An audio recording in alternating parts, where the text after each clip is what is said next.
حیا سے، لکھیں گے ہم تاریخ نئی تہذیب حیا سے، اور قرض حیا ہم دنیا کو سکھا دیں گے۔ معزز سامعین اکرام، پردہ یعنی چھپانا یہ عورت کی عزت کو بڑھا دیتا ہے، عورت کے وقار کو بھی بڑھا دیتا ہے۔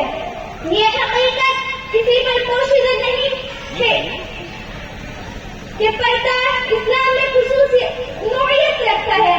دنیا کے کسی قوم میں پردے کا ایسا اہتمام نہیں جیسا ہم مسلمانوں کے پاس ہے۔ یہ بات اظہر ہے کہ اسلام کی آمد سے قبل عورت کی کوئی قدر و قیمت نہ تھی، وہ انتہائی ذلت میں پستی کا شکار تھی۔ دنیا کی تہذیبوں میں اثاثیات کا سامان سمجھا جاتا تھا۔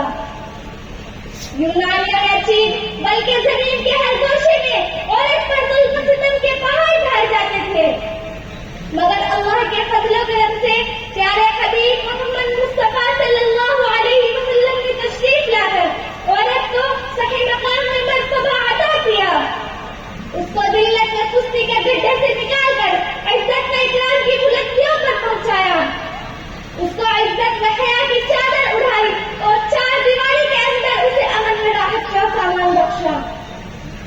چنانچہ پیارے آقا محمد مصطفیٰ صلی اللہ علیہ وسلم نے اس کے تمام حقوق عطا کیے اور ساتھ ہی ساتھ اس کو پردے کی دولت سے مالا مال کیا۔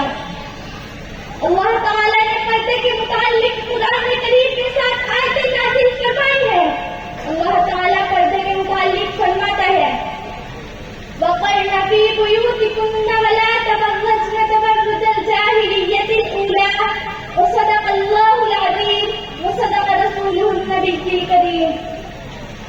اللہ تعالیٰ فرماتا ہے تم اپنے گھروں میں ٹہلی رہو اور پہلی والی جاہلیت کی طرح بے پردہ ہو کر نہ پھرو۔ معزز سامعین اکرام، پردہ عزت و شرافت کا ضامن ہے۔ عورت کو بھی دین و اسلام میں عزت جوہر قرار دے کر شرافت و کرامت عظمت جیسی دولت سے سرفراز فرمایا۔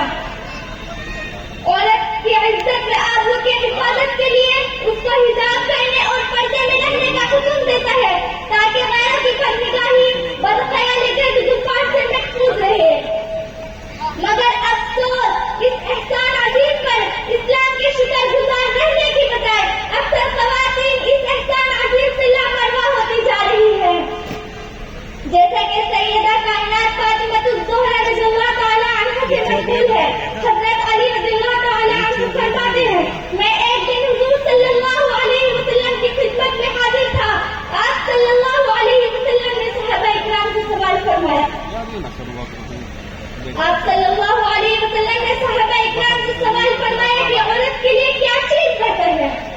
صحابہ اکرام نے خاموشی اختیار کر لی اور کوئی جواب نہیں فرمایا۔ آپ گھر پہنچے تو فاطمہ الزہرا رضی اللہ تعالی عنہا سے فرمایا کہ عورت کے لیے کیا چیز بہتر ہے؟ فاطمہ الزہرا رضی اللہ تعالی عنہا نے فرمایا کہ عورت کے لیے بہتر ہے کہ وہ مردوں کو نہ دیکھے اور مردوں کے لیے بہتر ہے کہ وہ عورتوں کو نہ دیکھے۔ معزز سامعین اکرام، آپ سب جانتے ہیں کہ فاطمہ الزہرا رضی اللہ تعالی عنہا آپ صلی اللہ علیہ وسلم کی چھوٹی صاحبزادی تھی۔ آپ صلی اللہ علیہ وسلم آپ سے بہت محبت فرماتے تھے اور آپ کے پردے کا یہ عالم تھا کہ اس کی کوئی مثال نہیں۔ اسی کے ساتھ حدیث شریف میں آتا ہے کہ جنت کے حوریں جنت کے باغات چھوڑ کر میدان حشر میں جمع ہوں گی استقبال کے لیے۔ میدان حشر میں جمع ہوں گی استقبال کے لیے، کس کے استقبال کے لیے؟ حضرت فاطمہ الزہرا رضی اللہ تعالی عنہا کے استقبال کے لیے۔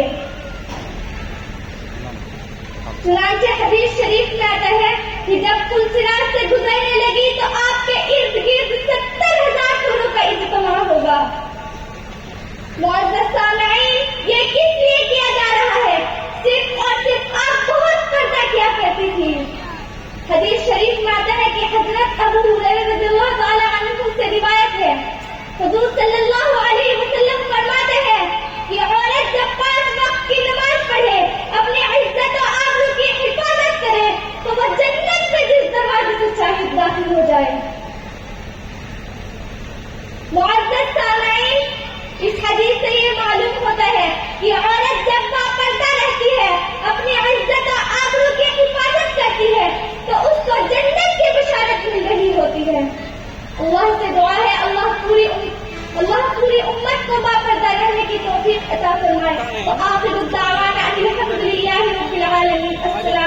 علیکم. ہمارے درمیان ہماری سیاسی رہنما قاضی عبد الباسط صاحب